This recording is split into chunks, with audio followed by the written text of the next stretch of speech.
it should all come through in a second. Preview stream. See if it comes through to your live. Scroll down, have a little look. Oh, it's recording now. So this is the thumbnail. Okay. That's got on it. Yeah. And then we can watch it live. There we go.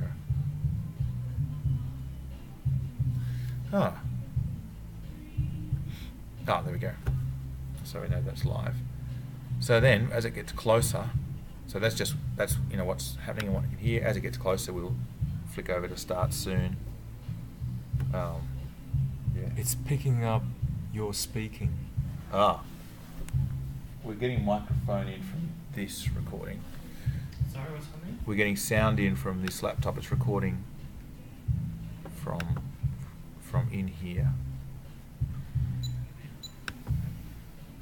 Yep, that should be right. So you're getting some noise through there now. But it's me speaking as it's picking up. Or it should only be you. The recording device. Oh, I see what you mean. Okay, so that means that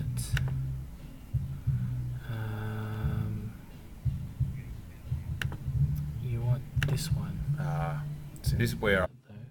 Okay, what are we picking up now? It will take 20 seconds for it to change. So you probably still hear clicks and thumps. Sorry?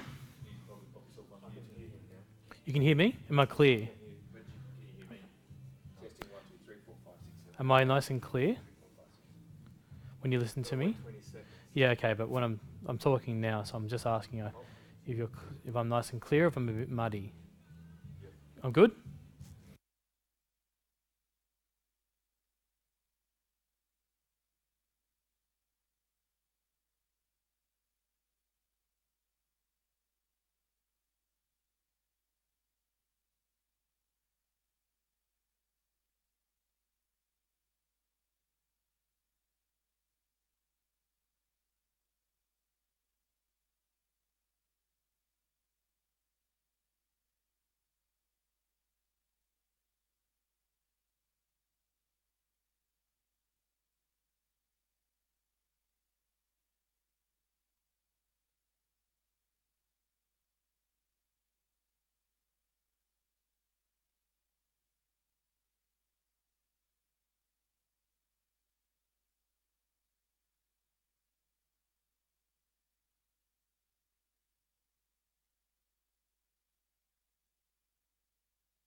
me? Am I coming through? I can see that I'm coming through there. You'll hear me in a few minutes' time, a few seconds' time. I was just thinking maybe I could take the smaller speakers up and put them in rather than muck around with the big one.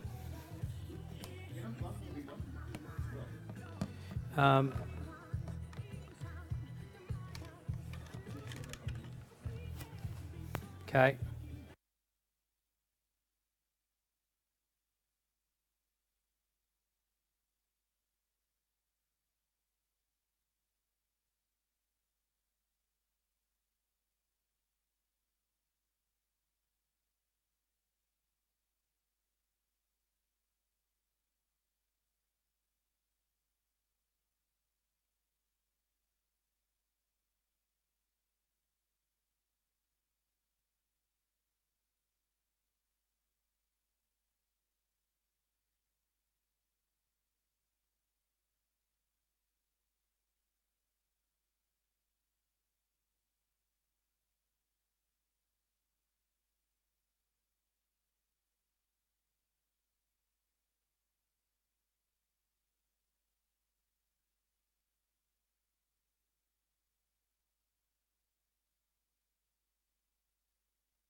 You're on. You're live.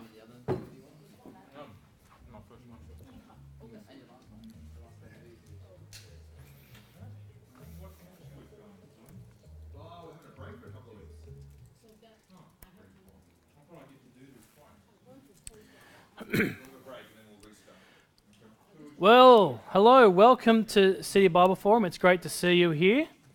And welcome to our last in the series of Jesus at the Movies. Today we'll be looking at Interstellar, that Christopher Nolan masterpiece.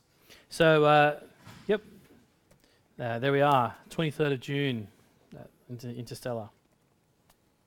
Coming up after the school holidays, we'll have a break for 2 weeks. Then coming up after that, we'll be looking at the book of John's account of the life of Jesus in this series called What If God Were One of Us? Okay, well, without much further ado, we'll get into Interstellar.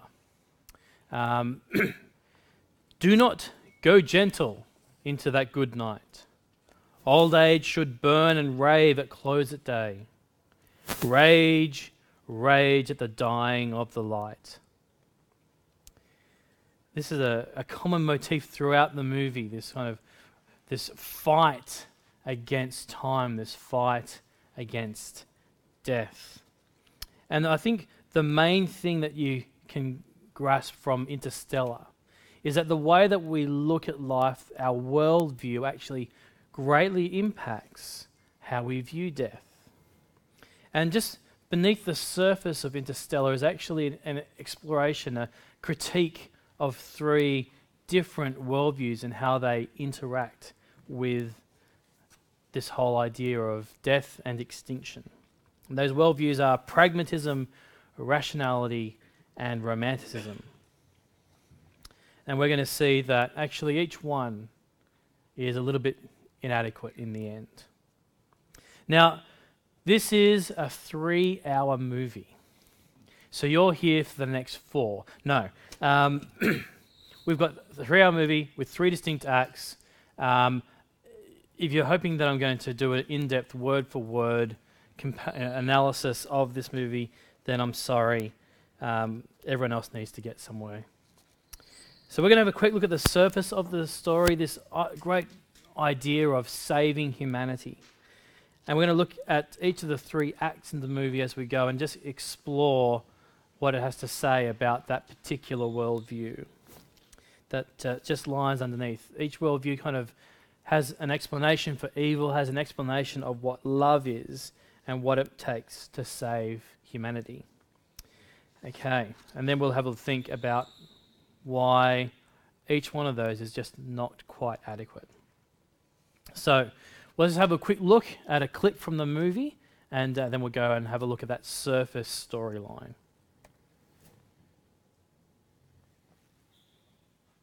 For appropriate audiences. I love that. That's beautifully general. We used to look up in the sky and wonder at our place in the stars. Now we just look down and worry about our place in the dirt.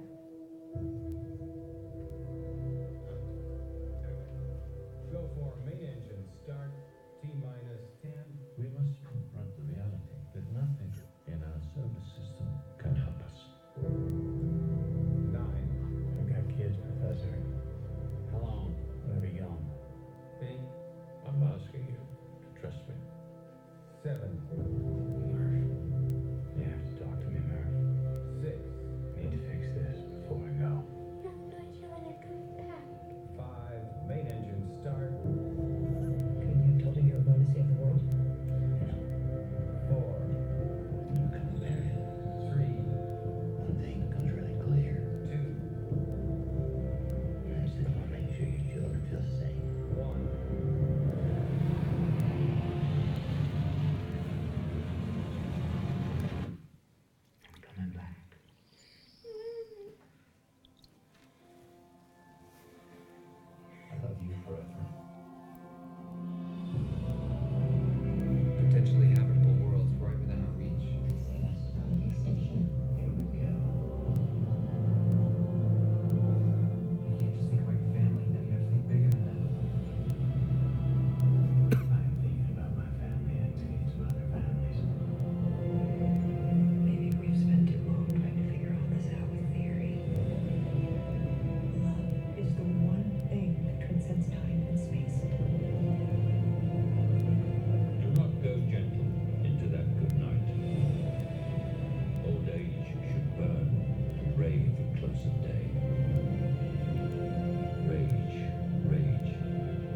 Okay, so we open into a world that has been ravaged by something.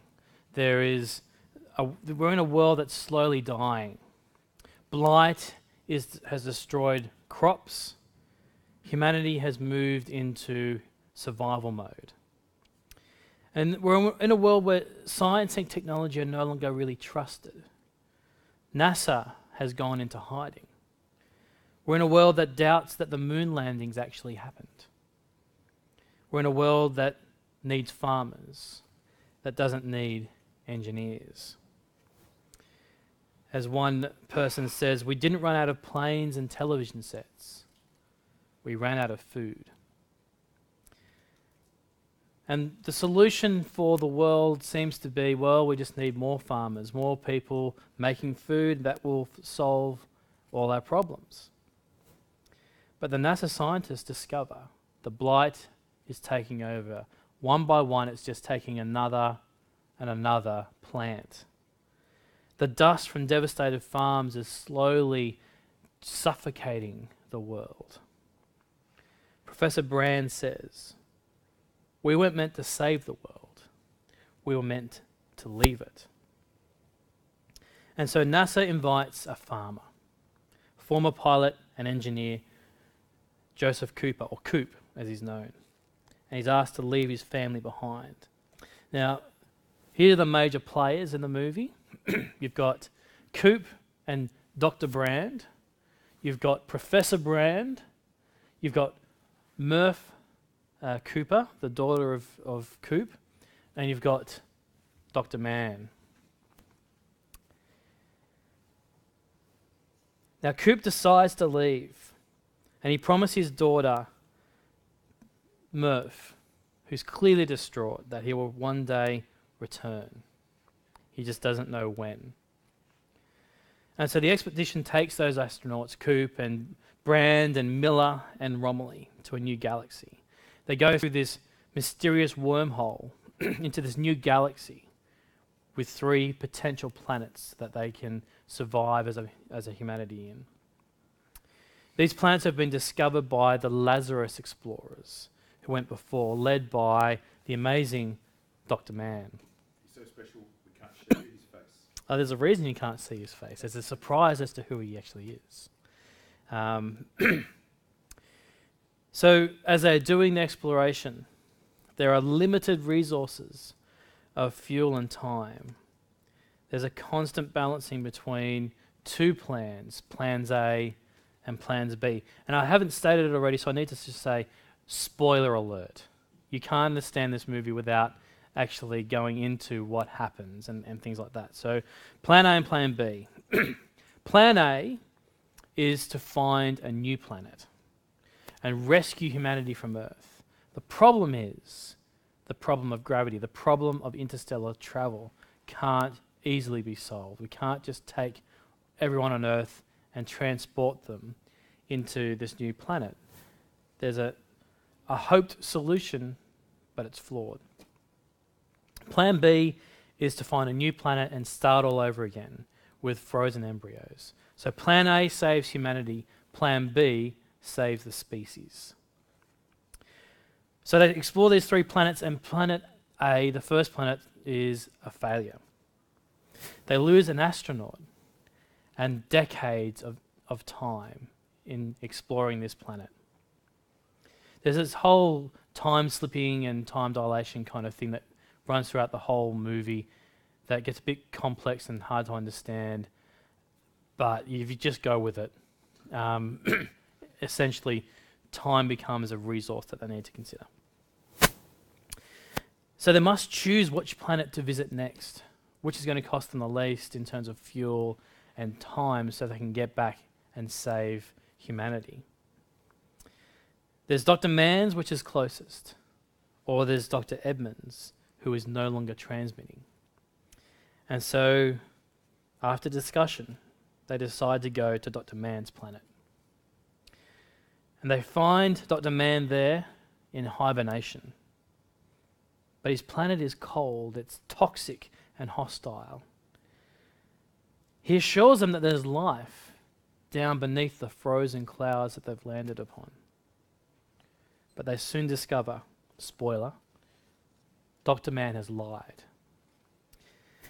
And that, knowing that Coop and Brand are determined to follow Plan A and try and save humanity and therefore leave this planet and leave behind the idea of Planet B, he instead decides to kill Romilly.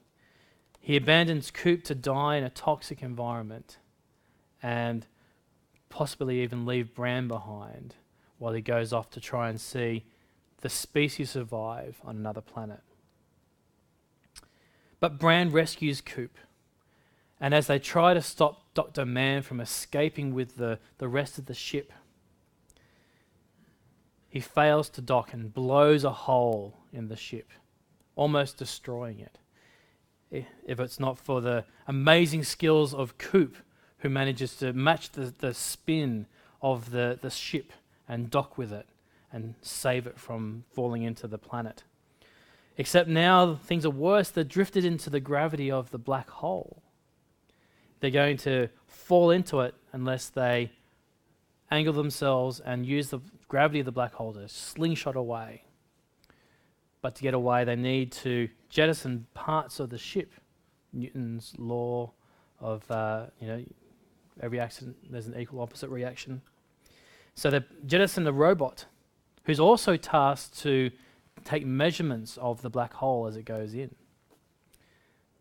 They also jettison Coop, who sacrifices himself so Brand can escape and save the species.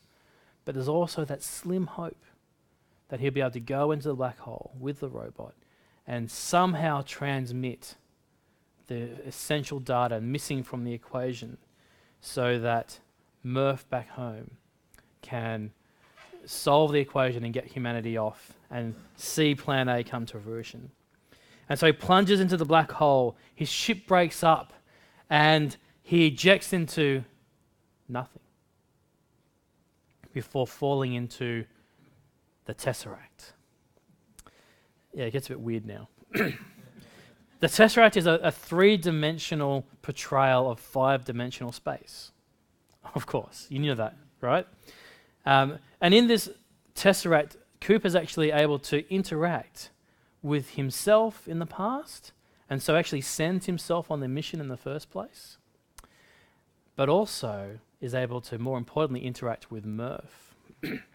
He actually is able to, through the watch he gave to her just before he left, provide that necessary information she needs to solve the problem of gravity, to solve the problem of interstellar travel, so that humanity could be saved. Just as he does that, the Tesseract collapses and he's left floating outside of Saturn, where he's picked up by rangers at the last moment. The sacrifice of Coop, his figurative death and resurrection in the black hole and in the Tesseract, saves humanity. And he realizes in the end, love is the one thing that can penetrate reality. Love is the thing that can save us all. Last week I talked about the whole idea of this motif of death and resurrection not existing before Jesus. Well, it's here again, isn't it? Coop goes through the black hole through which nothing has ever escaped. He, in effect, dies and is raised again, floating off in Saturn. Love winning out, death and resurrection, these are themes that originate in the Christian gospel. These are themes that come flowing forth from what we know of Jesus in the Bible. It's interesting, but there's more to it. As we dig a little deeper into each of the acts, we're going to see that actually what's going on is not just love wins out. In each stage, there's a different conception about what love is and a different conception about what evil is, and therefore what we need to be saved from. And so as we think about the first act, the prevailing worldview is that of pragmatism. That is the concern that all we need is that which works. Okay, so whatever works, whatever's been proven to work, is what we need to do. The problem is we need food. Farming produces food. We need farmers. That's pragmatism. Anything that gives you a TV or a plane or thinks about the stars is a waste of time. Pragmatism is directly opposed to idealism, which holds that there is a right way of doing things even if the result is wrong or is not what you hoped. And so humanity in the first act, concerned entirely with survival, is focused on food. If you're not quite smart enough to make the elite to be an engineer or whatever, then you're a farmer. In this world, extravagance and greed are the great evils. As Coop's father-in-law Donald says, when I was a kid, it felt like they made something new every day. Some gadget or idea. Like every day was Christmas. But 6 billion people, just try to imagine that. And every last one of them trying to have it all. Gee, that sounds familiar, doesn't it? At which point Coop replies. By the way, the events of Interstellar happen about 70 years in the future. And in a time where humanity has actually dwindled down to maybe hundreds of thousands rather than 6 billion. Coop replies to Donald and says, we used to look up and wonder at our place in the stars. Now we just look down and worry about our place in the dirt. I think that captures some dissatisfaction we have with the current sort of worldview, that we're so focused in on whatever's happening on our screen that we've forgotten to wonder. Well, if evil is extravagance, then love is duty. Duty to your family, duty to your species. But can you see how that worldview ultimately just dehumanizes us? Coop says, we've forgotten who we are, Donald. Explorers, pioneers, not caretakers. For all their pragmatism, humanity has no solution to the coming doom. The crisis is just getting worse. And there's not enough trust in what we can't see right now, in the future, in science, to know that things are doomed. Pragmatism can't save the world, it only delays the inevitable. And so the critique of pragmatism comes to an end. We need to leave this earth. As a quote, mankind was not meant to die here. We were always meant to leave the earth. The answer, we need to trust in this rational idealism that what we need to know, what we know is all that we need. Interstellar that presents this in two plans. I'll talk about plan A and plan B. Plan A is the saving of humanity from Earth. Plan B is the saving of a species. And once our heroes leave the Earth, the rest of the movie is about wrestling between the two plans, because you see, Plan A is what they leave for. Plan A is about rescuing the world, saving the world. Plan B is about saving a species. As Professor Brand says, that's why Plan A is more fun. But as we go on, we discover that actually Plan A is a lie. Plan A was never in the mind of Professor Brand. The problem of gravity was solved before they left. They just found that they couldn't reconcile the equation. There was more needed. The data to be extracted from the inside of a black hole. It was never going to happen, and so they needed this lie to get people to leave to see Plan B happen.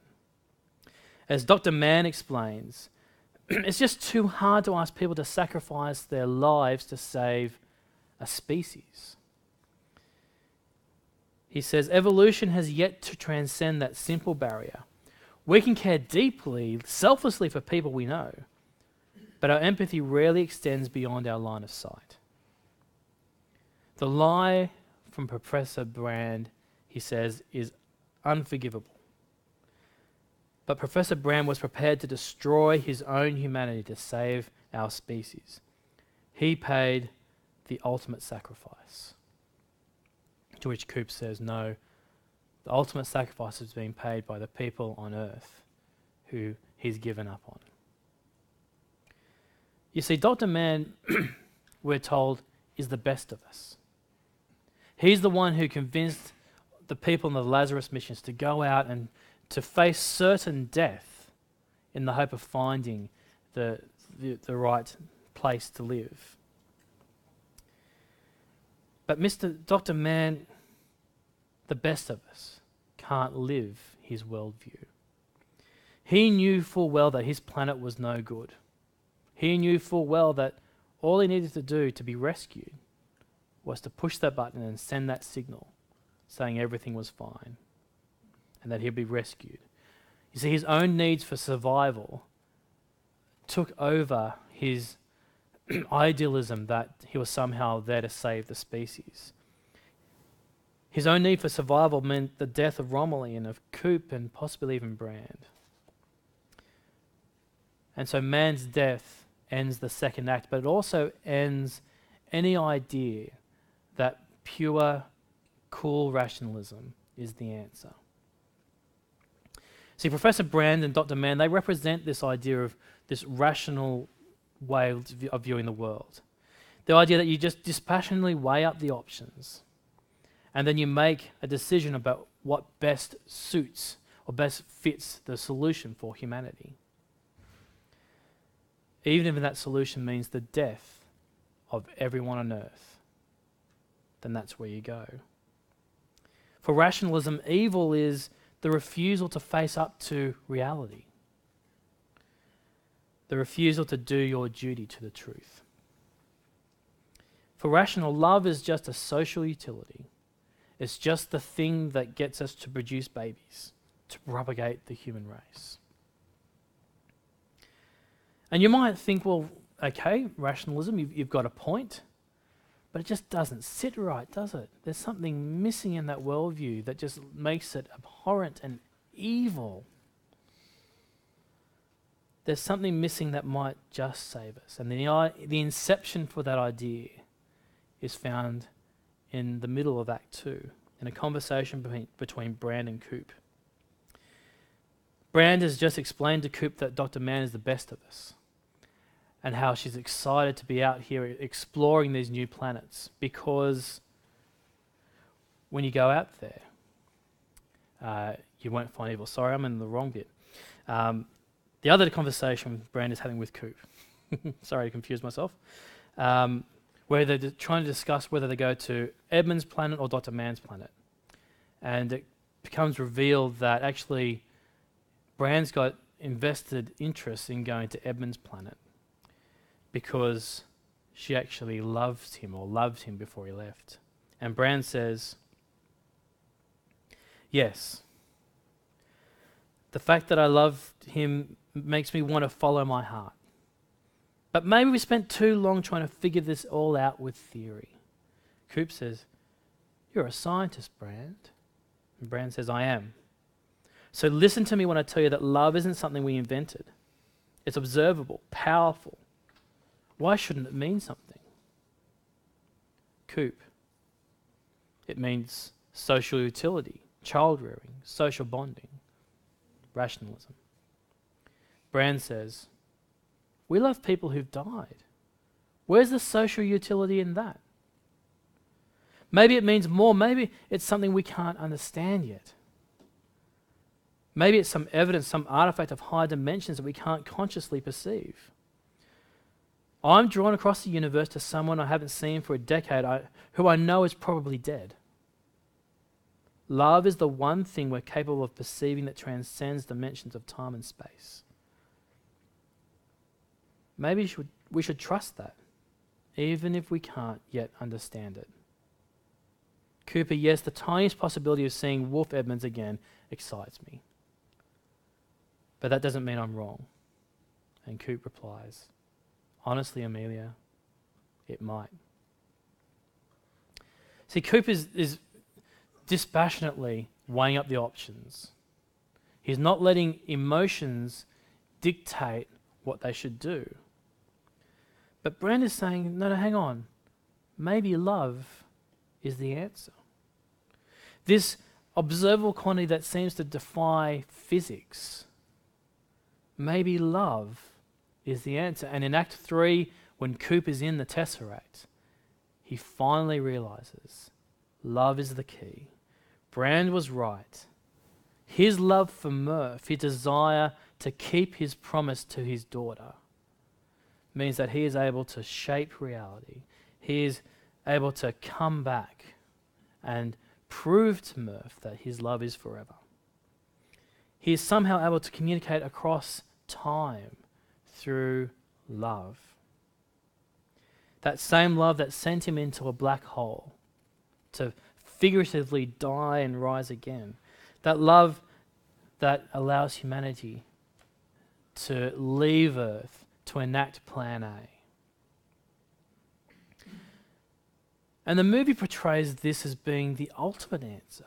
When Coop is rescued and he sees the world that he's in, the space station that's going to their new home, Cooper's station, everything is idyllic. It's baseball in the backyard. All of humanity's problems seem to have been solved. Love was the key. Now, beneath this is this romantic worldview, romanticism. This idea that reality is more than just what we can quantify, more than just what we can measure. It's more than just what we have in our minds, what we can think about.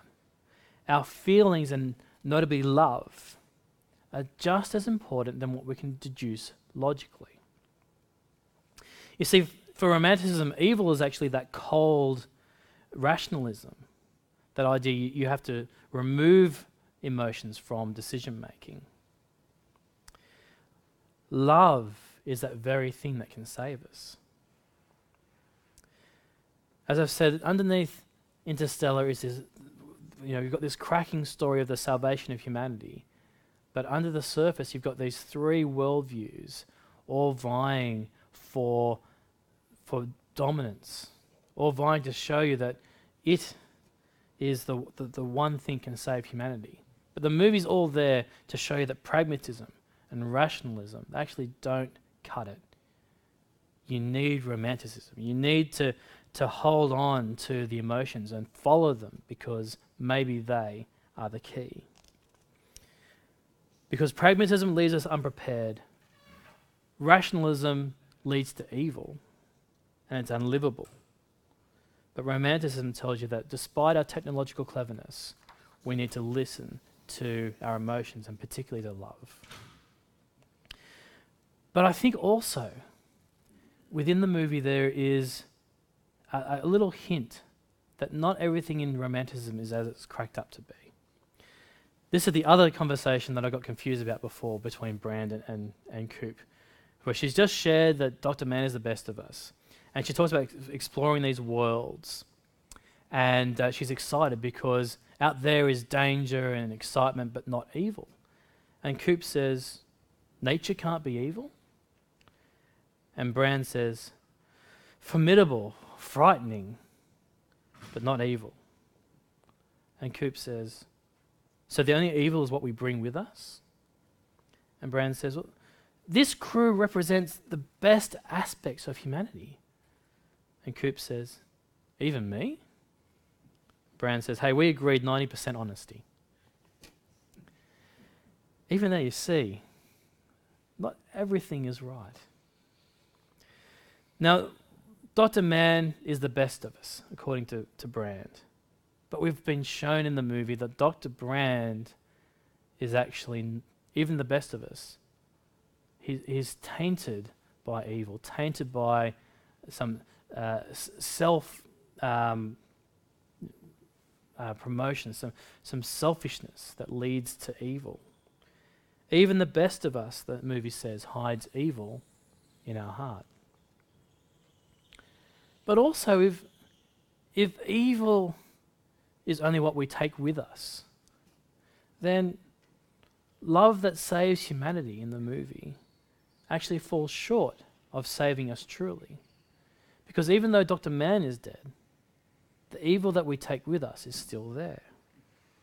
Despite the idyllic scenes in that space station, evil is still real. It's still with us.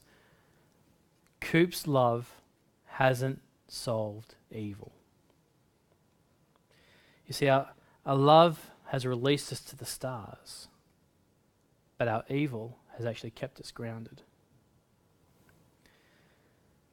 Pure reason, following our hearts, we see that they're not actually the answer.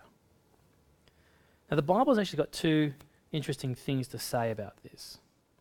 The heart is deceitful above all things and beyond cure. Who can understand it? Jeremiah 17 and verse 9. And from Romans, the mind of flesh is death, but the mind controlled by the Spirit is life and peace. The mind of the flesh is hostile to God. It does not submit to God's law, nor can it do so. Those controlled by the flesh cannot please God. Our minds are hostile to God. Our hearts deceive us again and again. See, Dr. Mann was actually able to convince himself that what he was doing was right. What he was doing was in the best interest of humanity, of saving the species. What he was doing was killing Coop, killing Romany, abandoning Brand to this world. Haven't there been times when you've done something that you convinced yourself at the time was right, but then on reflection you thought, actually, I was wrong there. That wasn't the right call. You see, in the end, our hearts and our minds, they're not completely trustworthy. There are things that we miss. We need more if we're to be saved. Our love is not powerful enough to overcome evil, but God's love is. This next quote from the Bible says, "But God proves his own love for us in that while we were still sinners, Christ died for us. For if while we were enemies, we were reconciled to God through the death of his Son, then how much more, having been reconciled, will we be saved by his life?" In love, God deals with evil. He sends Jesus to die for us. He rises him again from the death, and so delivers us from evil. Humanity's only hope of ridding itself from evil isn't in our mind, isn't what's in our heart. It's actually already been done for us by God in the sending of Jesus, in his death, and in his resurrection. What is humanity's hope? It's not our cool rationalism. It's not just doing what works. It's not even following our hearts. It's actually trusting in the one who loves us so much that he died for us and rose again to give us new life. The love of God shown in Jesus is our only hope. Well, so ends our series on Jesus at the movies. I hope you've enjoyed it. I'm going to offer up for a few minutes if there's any questions or comments that people would like to make. Don't you think, because I'm saying the movie, that the evil, the ultimate evil that they committed in Interstellar was an environmental degradation, and there was this strong message, and I got from it of how we ruined our environment. So the question, if I hear, Lauren, is there a critique of how we treat the environment in the movie? I think obliquely, I don't think it's a clear environmental. I think there's actually a critique of a pragmatic approach to the environment, but I think it's a critique of all sort of politicized and pragmatic approaches to anything. So the idea of climate change, how do we address that? Because it's an issue greater than what will happen in the next 3 years, is addressed. But I don't think it's particularly saying that this blight is happening because of humans. I think there's a bit of our greed has led to where we are, but it doesn't really, I think, explore a direct line between anything like climate change or anything like that. The Bible says we're supposed to be stewards of the environment. In Genesis. Yeah, sure. Yeah. But Sorry, do you think that Christopher Nolan's hit on a mood in our society that people are living very pragmatically, and he wants to critique that, or do you think, do you think that's a mood in our society that he's picking up on, and also again with the science thing, do you think, like, is he accurate when he says these are two, because he's kind of representing humanity's two solutions as pragmatism or rationalism or kind of a romantic view of love. mm-hmm. Do you think he's right? Yeah, so just to explain a bit, when I say romantic view of love, I don't mean that, the heart's floating in the cartoon of, the guy floating because he's fallen in love and the heart beating. It's an idea that the emotions actually hold sway and should hold sway in making decisions, not just pure reason. But I think what he's getting at is we've kind of have got over this whole everything is about the bottom line. Everything is about what we can get out of things for today. We need to actually have a bigger view of solutions of society and the future if we're actually going to solve things, not just for us, but for our species going on with. Good solution. Yeah. I mean, it's the whole, we'll just.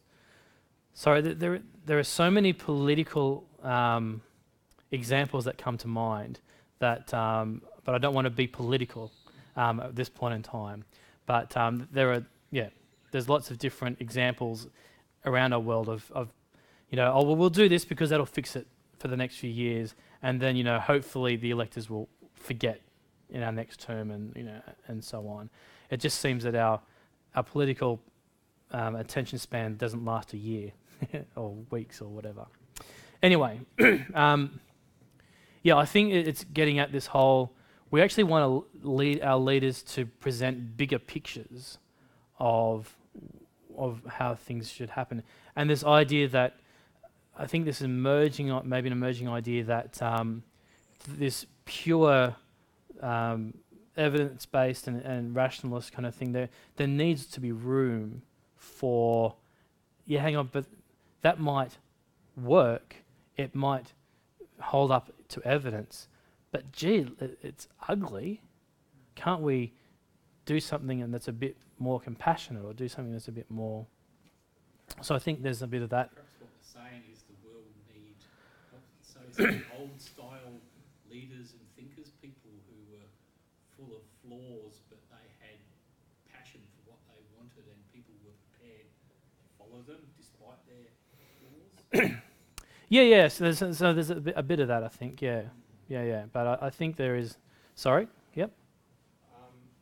Just looking at a comment online, someone said, this is the sort of movie that you'll really love or really hate. I'm wondering if you might have some insight into what would it be about this film that would make it divisive in that sense? Like what is it that some people love and some people hate? Oh, there's lots of things. I mean, people just react to the fact that it's a almost 3-hour-long movie that doesn't seem to, do much. There's like 2 or 3 real bits of action, but a lot of it is actually tension within characters and that sort of thing. It is a thinking movie. It's a movie where you sit down and you kind of go, what just went on there? And and you discuss the ideas that came out of it. You don't walk away going, well, Arnie blew up the blah blah, and he blew up the thing in. Hey, let's go and have a milkshake. It's that kind of movie. So that's a divisive thing in the get-go. I think this whole idea of critiquing pragmatism and critiquing rationalism, I think there are some people for whom, if it works, then what's your problem? And that's, there are a certain kind of person who just holds to that. I mean, it's a pretty severe critique of people as well. Dr. Mann, in the first half, is billed as the best of us again and again and again, and then he turns out to be a lying scumbag, full of self-interest, prepared to sacrifice other people to protect himself. And a coward, yeah. And a coward, to boot. So it's a pretty bleak picture of humanity, actually, and his name, Dr. Mann. Like, it's pretty deliberate. He could have chosen a lot of other names. Yeah. Dr. Smith, Dr. Wong. Yeah. Dr. Mann, I think it's a pretty strong critique of humanity. I think that gets up lots of noses. Yeah, and it just attacks both the pragmatism and the idealism that we'll just solve it with science. Yeah, critiques that. Which is really interesting because behind it is a physicist who's sort of best mates with Stephen Hawking. Kip, what's his name? Kip, can't remember his last name, but he's been a physicist who's involved in the movies. Like, this is not his first movie, so it's come from a real sciencey kind of background, but at the same time critiques that idea that science is just the answer. No, we need to have love. But as I've said, it actually misses the point that evil comes with us. It had the brilliant conversation where it says evil comes with us. It's what we take with us. Dr. Mann is the best of us, and yet he's evil. And yet love just solves it. But we don't see how. We don't see why. And I think it doesn't want to go there because it just doesn't fit into the worldview it wants to present. Why is that? So Lauren, there was a question. You've had a question to just. Yeah.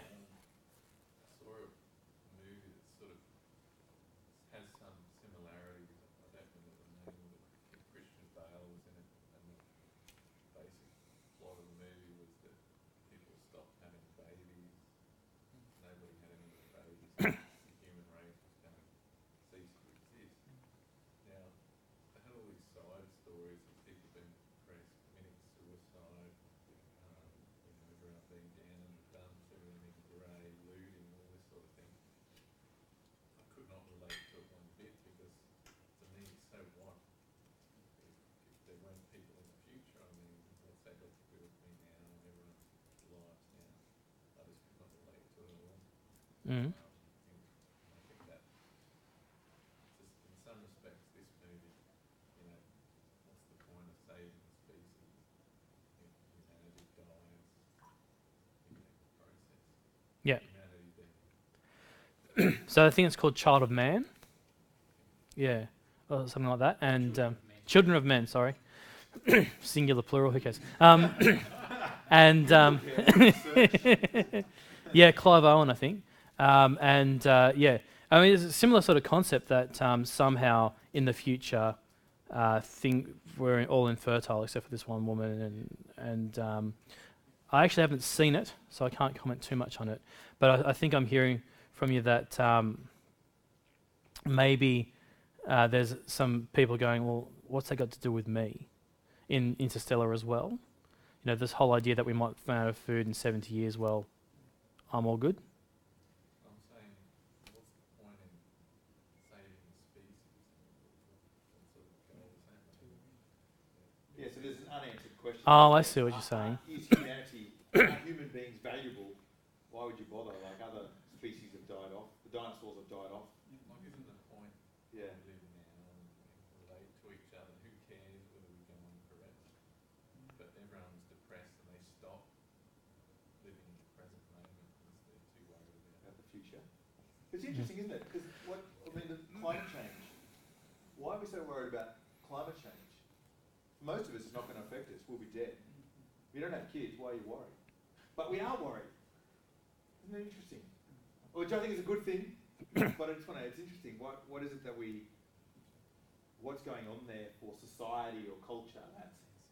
Why are we worth saving as much? Yeah, why are we worth saving? And we're saying, So flawed. we're saying we care about the next generation, Yeah. which is it's interesting, something about us as people. Where does that come from? Yeah, and the opposite. I mean, I don't know.